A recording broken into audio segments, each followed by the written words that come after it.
తండ్రి వీళ్ళ పిచ్చర్రా ఎవరికి ఎవరు రుణాబంధము స్వామి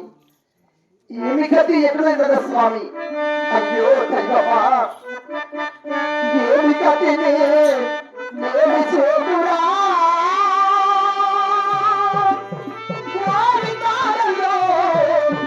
ఎవరాడా పిచ్చేవారురా ఏమి గతి ఏమి చేతురా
స్వామి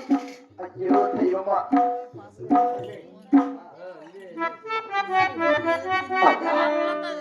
శనివారం తండ్రి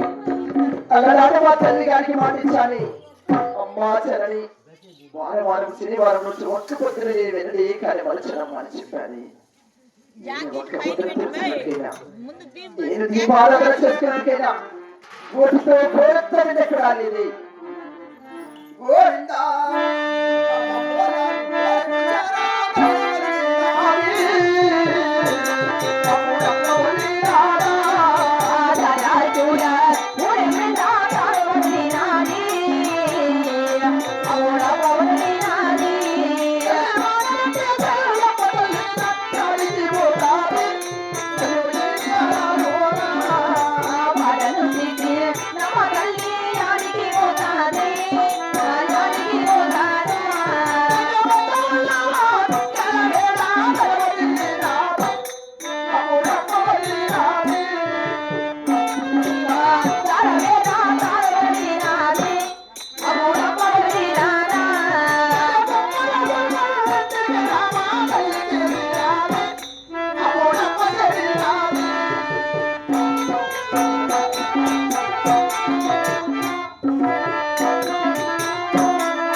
ఆనాడు కదుపుడు నియమించావు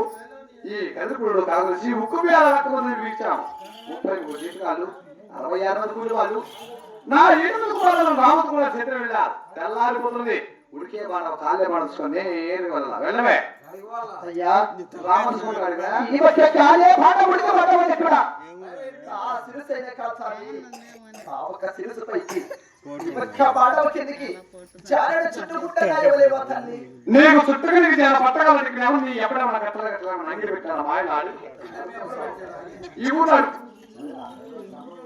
ఊరు అడుకో సాయే కానీ గోవింద ఓ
7 మంది బావగారిని కూడా కిరణ చూసి బావగారు రంగి బావ పూజ చేస్తున్నట్టే మరి అన్నదమ్ములారా ఈ ఒక్క గుళ్ళది ఒంటిది చెక్కబడ్డది కూడా అన్నములు విశ్వమైనా వేసుకొని చిన్నారు గుళ్ళదారి భోజనం ఎలాగైనా అవసరం లేదంటూ 7 మంది బావగారు కూడా ఆ ఇక గుళ్ళదారి ఎలాగైనా పాకెట్ తోసేసేయాలంటూ 7 మంది బావగారు 7 కాడివాళ్ళు 7 మడకలు 7 ములికెట్లు కట్టి చిన్నమ్మ తల్లి పాకెట్ తోసేశారట అప్పుడు చూశాడు మాయికాడు మధురెడ్డి స్వామి అవతల నీళ్ళు అవతల నిలకట్టి యువతల నీళ్ళు యువతల నిలకట్టి చిన్నమ్మ తల్లి అవనీళ్ళు అవతల కట్టుకుని తెచ్చాడట అన్నదమ్ములారా అతికో ఎక్కడున్నది మొట్టిది చెక్కబొట్టిది కూడా అవతల కట్టుకు చేరుకున్నది మనం కూడా వెళ్ళాలంటూ 7 మంది బావగారు కూడా పాకెట్ దిగారట అప్పుడు చూశాడు మాయికాడు మధురెడ్డి స్వామి వాళ్ళ చుట్లు పట్టుకొని ముంచుతూ లేపుతూ గోవిందరామచరణ చేసేంత వరకు ఉన్నదిదంట ఇంటికి వచ్చి 7 గొడ్డ కట్టించుకొని కదిలిపోయేక బయలుదేరారట అప్పుడు కూడా చిన్నమ్మ తల్లి అమ్మయ్య మామయ్య కూడా కదిలిపోయేకి వస్తారు బాబంటే వస్తాయి కుండదానా ఒడ్డిదానా చెగబొడ్డిదానా కదిలిపోయేకి వచ్చామంటే ఈ ఒక కోడి పిల్లలు కాదు ఎవరు కావింటారంటూ చిన్నమ్మ తల్లి అప్పుడు కూడా ఆ గేటును దొరదలేసి వెళ్ళారట నడిదావరికి వెళ్ళగా కొన్ని రథములు కూలిపోయినాయట కొన్ని రథములు ఆగిపోయినాయట అప్పుడు వచ్చాడు మైకాడు మధురెడ్డి స్వామి బ్రాహ్మణ అవతారంలో వచ్చాడంటే పిచ్చర్ అవతారంలో అయ్యా ఏమిటయ్యా మా రథములు కొన్ని కూలిపోయినాయి కొన్ని ఆగిపోయినాయి అంటే అయ్యా నీకు కుమారుడు చూడగా 7 మంది ఉన్నారు కోడళ్ళు చూడగా 6 మంది ఉన్నారు కారణం అయ్యా అంటే నా చిన్న కోడలు గుండది మొండిది చెక్కబడిది కూడా కేటి ఉంటే వదిలేసి వచ్చావయ్యా చెప్తానంట అయ్యా రెడ్డి వారు నీ కోడళ్ళలో ప్రత్యేక శిరోమణి ఎవరయ్యా అంటే నా పెద్ద కోడలు బంగారు ఎవరిని చెప్తానంట అయ్యా పిచ్చివాడ నీ పెద్ద కోడలు కాదు నీ ఒక చిన్న కోడలు ఎవరిచ్చిందా మా ప్రత్యేక శిరోమణి ఆ ఇక చిన్న తల్లి వచ్చేంత వరకు ఈ ఒక్క బండు కథలు నానా అష్ట కష్టపడి పడతారయ్యా అంటే అప్పుడు పెద్ద బాబు గారు పరిగెత్తుకుంటా బోరు ఇంటికి వచ్చాడుట అమ్మా చిన్నమ్మ అమ్మ కదిరికోకిలికి రావాలంటే బావగారు నేను కదిరికోకిలికి రావాలంటే 7 భాగం పట్టించి నా భర్త కన్నిటి భాగం నా పేరు ఇచ్చి అలనాడు ఇక పుట్టింటికి నేను క్షేమం పెట్టొచ్చాను నేను ఎప్పుడు క్షేమంగా ఉంటానో అప్పుడే పుట్టింటి వారికి ఇచ్చేట జాబరాసి పంపుతానమ్మా అని ఆ ప్రకారముగా జాబరాసి ఉంటే కూడా తర్వాత వస్తాను బాబు అంటే అప్పుడు పెద్ద బాబు గారు పుట్టింటి వారి సీటే కదా జాబరాసి పంపి అదిగో ఇప్పుడు ఇక్కడ పోయి తెస్తున్నారే అమ్మా నేనమ్మా నీ చిన్న కూతురనంటే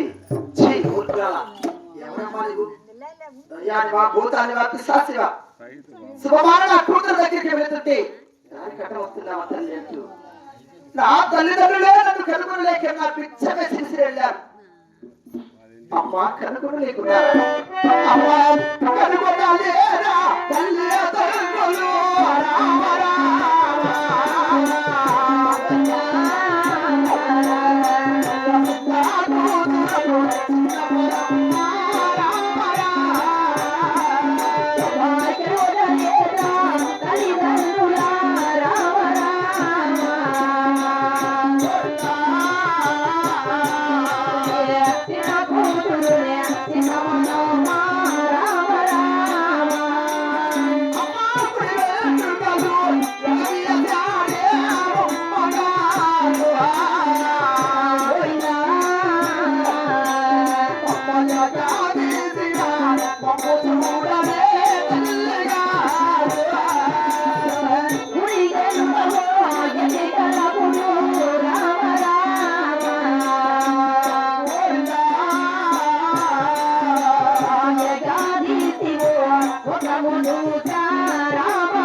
ఎలా ఉన్న దారిని ఎలా అయిపోయావో తల్లి అంటూ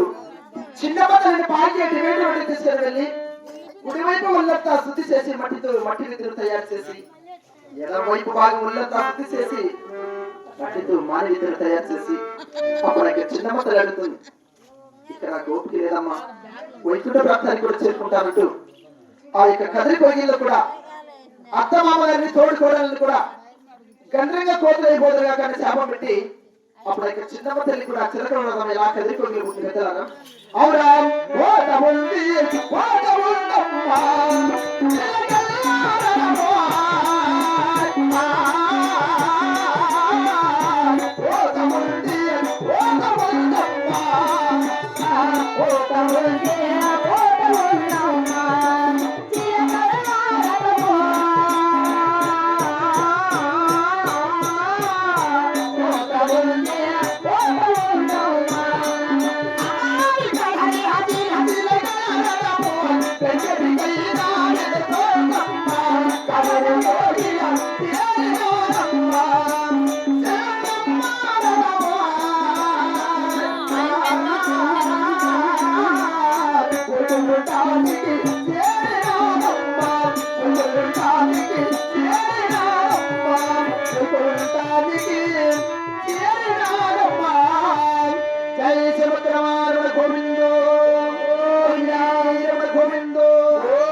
స్వామికి